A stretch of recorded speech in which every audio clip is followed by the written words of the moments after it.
wala kesho buja. Upo babu? Kaniletee chaki. Nataka chaki boksi zima. Sasa mke wangu, mimi naenda kazini mara moja. Nataka chaki jamani. Chaki.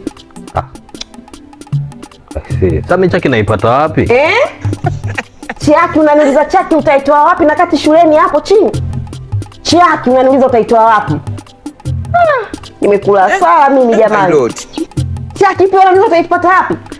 Mambo si ya darasani jamani, mpaka mimi nende nikatafute chaki mimi nitaipata wapi? Shule hapo tu bondeni shule kwenda kuitafuta. Tena sio kuitafuta, kuileta maana chaki zimejaa hapa. Yaani mimi nimekula sawa. Wanawake wenzangu wanaongwa majiwagoni huko, marenji wakipewa mimba na wanaume zao. Lakini wewe chaki inakushinda chaki jamani. Mpaka wanaambia wewe ndio kaitafute. Hivi mwanaume wa aina gani wewe?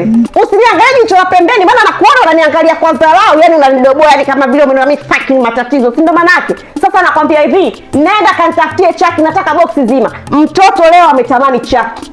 Upo, habari ndio hiyo. Nenda kapalangane niletee, yani mimi nimekula sawa mimi jamani. Chaki pia unaniuliza utaitoa wapi? Wewe ujifungue tu, ya mambo mengine yaisha. Sijifungue wala kesho buja. Upo babu? Kaniletee chaki. Nataka chaki boksi zima. Boksi zima. Nyinyi mwanaume vipi? Mimi nashindwa kumuelewa. Nakwambia hivi, nenda kaniletee chaki, nataka chaki, mtoto leo ametamani chaki. Jamani wanawake wenzangu kuna watu wanaume zao, mimi na huyu wa kwangu mwenye kichongo kama veko na mo.